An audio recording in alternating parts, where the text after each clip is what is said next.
You know, if you watch enough Hollywood movies, you'd probably think cryptography is all about a lone, sleep-deprived genius in a dark room. They're typing furiously on some glowing keyboard until, boom, a giant red "access granted" flashes on the screen.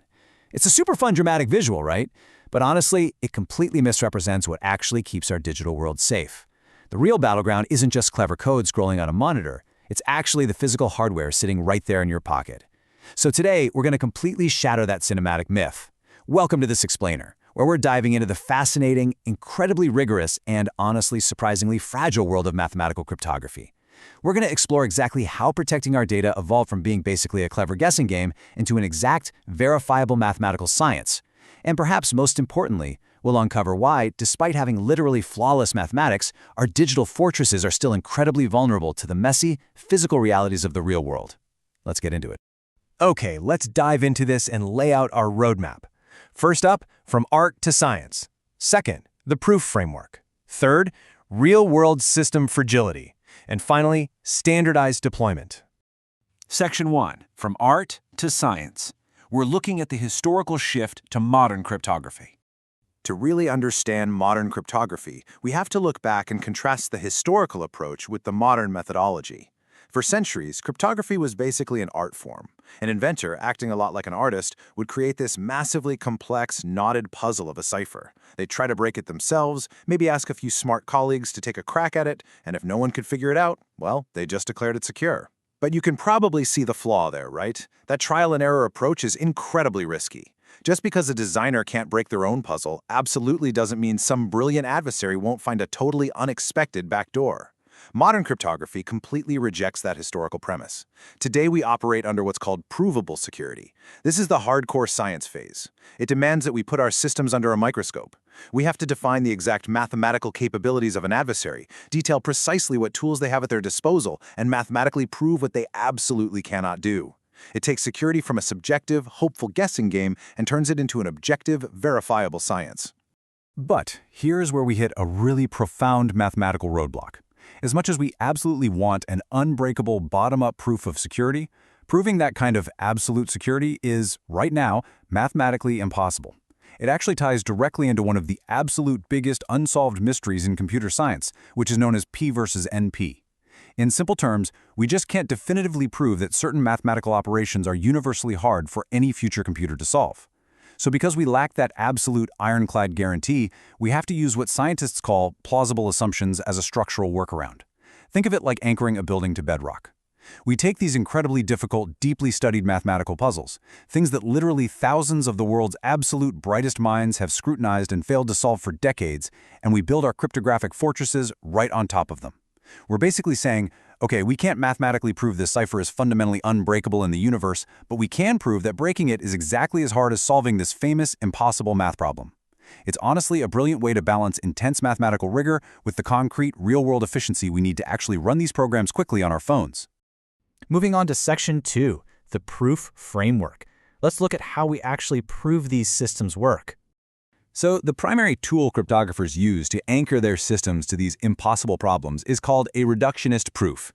To really wrap our heads around this, let's use a physical analogy. Imagine I build what I claim is an impossible vault. Now, I can't definitively prove to you that the metal alloy making up the vault's walls is literally indestructible, but I can use a reductionist proof. I can design the vault's lock in such a way that its internal gears are inextricably linked to a massive mathematical problem, like factoring impossibly large prime numbers. The reductionist framework gives us a mathematical guarantee. It shows that if an attacker somehow manages to pick the lock on our vault and break the crypto system, they would simultaneously and automatically solve that notoriously difficult mathematical problem. We literally reduce the security of the lock down to the difficulty of that underlying math. Every single protocol in modern use goes through this intense, rigorous analysis. We carefully model exactly what an attacker can do to ensure the fortress holds up. Now, what's really interesting about this slide is how cryptographers actually construct this logic. They use a gorgeous logical tool called proof by contradiction. Think of it as a little mini-narrative of a hypothetical hacker trying to pull off the impossible. Step 1. The cryptographer plays devil's advocate. They say, okay, let's just assume an attacker actually exists out there who has an algorithm that perfectly breaks our cryptographic system. Then, in step 2, the cryptographer uses formal mathematical logic to show that this attacker's successful hack can be perfectly transformed into a direct solution for our impossible math problem. But remember that foundation we built just a minute ago? The entire scientific community completely agrees that this underlying math problem is, for all intents and purposes, currently impossible to solve. Therefore, that super hacker we imagined in step 1, they cannot possibly exist. The logic just folds in on itself so perfectly. If breaking the code equals doing the impossible, well then breaking the code must be impossible.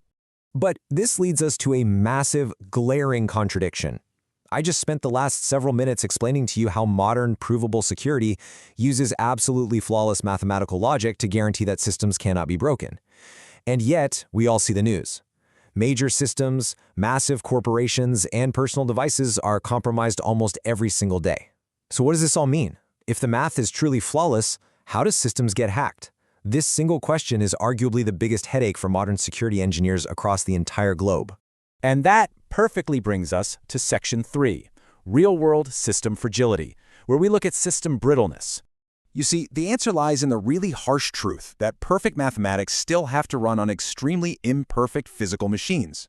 In the purely theoretical math world we were just hanging out in, the attacker only ever gets to see the inputs and the outputs, just the zeros and ones. But out here in the real world, cryptography runs on physical silicon microchips, and it's powered by actual electricity.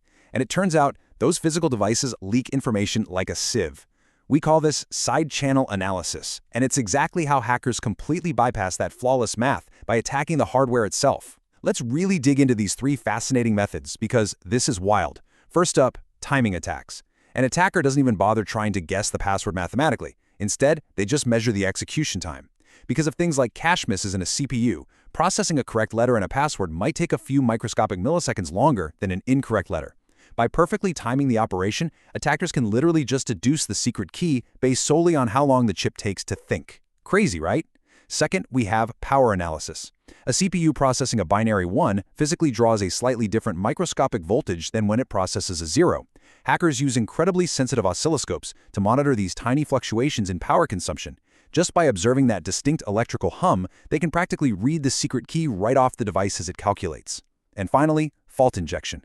This is where detail-oriented hackers will actually take a physical microchip and fire a highly precise laser at its transistors right in the middle of a calculation. This microscopic blast of energy can literally flip a single bit, turning a 1 into a 0, which forces the math to break in a highly predictable way that suddenly, poof, reveals the hidden key.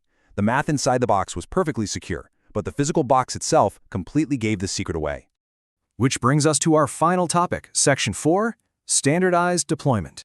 So the crucial point is this. Because modern cryptography is so profoundly fragile when it's finally exposed to the real world, the methodology for how we actually use it has to be incredibly strict.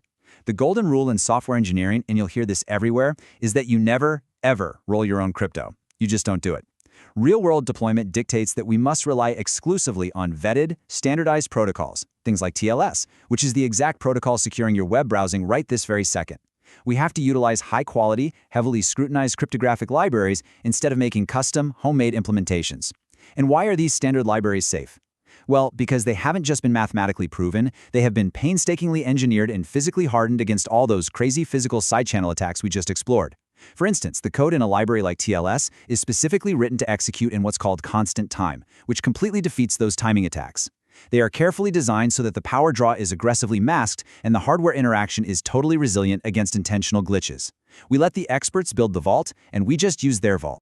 This brings us to a quote that brilliantly summarizes the ultimate takeaway from our explainer today. Even a minor error in implementation or a slight deviation from a proven model can render a system entirely insecure. We've really seen today that cryptography is this beautiful, incredibly rigorous mathematical science of provable security.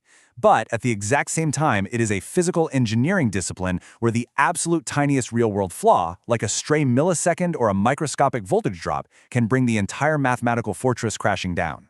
It really makes you wonder, doesn't it? The next time you securely log into your banking app, or you tap your phone to make a contactless payment, just take a brief moment to think about the invisible, incredibly delicate dance between perfect mathematical theory and fragile physical hardware happening right there in the palm of your hand. Are you entirely sure the physical system you're using hasn't made a slight deviation?